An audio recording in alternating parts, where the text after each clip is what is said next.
I want to begin by outlining 4 basic functionality regions in the brain. We have the reptilian brain, the oldest crocodile brain. It's estimated to be 200 million years old, and it produces 3 basic codes of fight, flight, and freeze.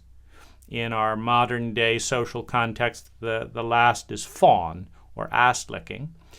But it produces run from what is bigger than you, chase and beat what is smaller than you, and freeze if you're caught somewhere unable to do either one, and in the process survive and increase your security of survival.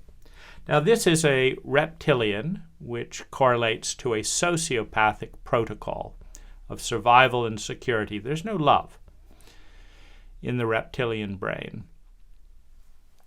Now, we then have the limbic or the raw emotional, instinctive state of consciousness. Well, this is, I feel this, I want this, I do this. So you have this instinctive emotional brain where there's some sense of self, but there's very little gap between desiring and pushing and reaction. So there's a feeling and there's an immediate reaction to that feeling. Then we have the rational area of the brain, which is a pattern analyzer. It looks at the past and says, you know, every time you go swimming in January, you catch pneumonia. You did it before, so-and-so did it before. It notices the pattern. So it may think, let's go swimming, but then also think, you know, I'm not actually going to do it because I don't want to catch pneumonia. Or I'm going to introduce a bathtub and I'm going to heat up the water, or I'm going to get a towel, or I'm going to add a sauna right afterwards. I'm going to mitigate this event. So we have the rational brain. We also have the empathic brain, which is the brain that says, you know, I had a difficult day when my boss fired me, and I just noticed my boss fired you.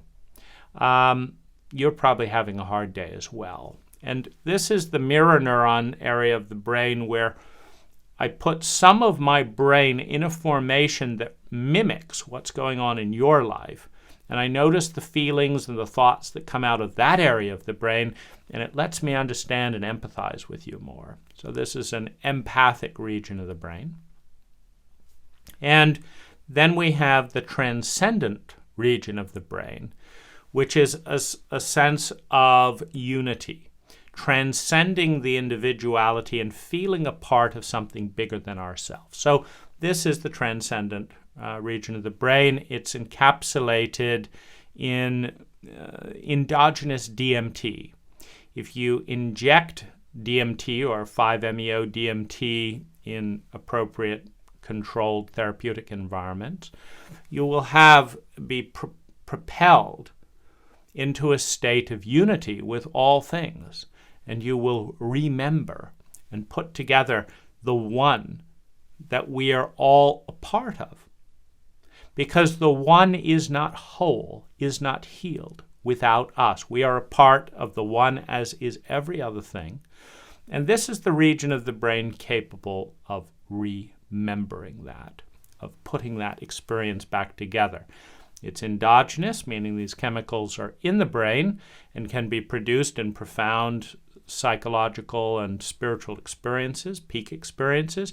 It can also be stimulated by injecting certain compounds containing DMT.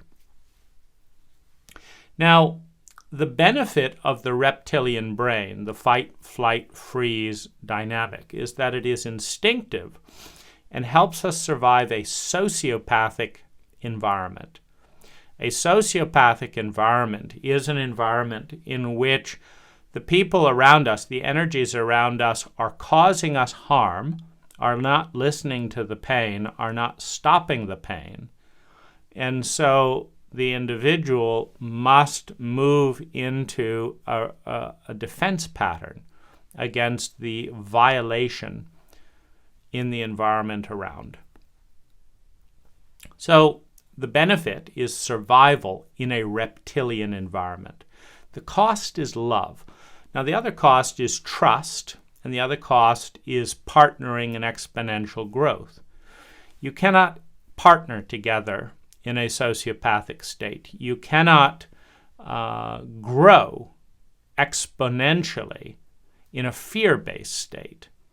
You cannot love or be loved in a fight, flight, freeze paradigm. What you can do is you can survive and have some sense of security in that survival.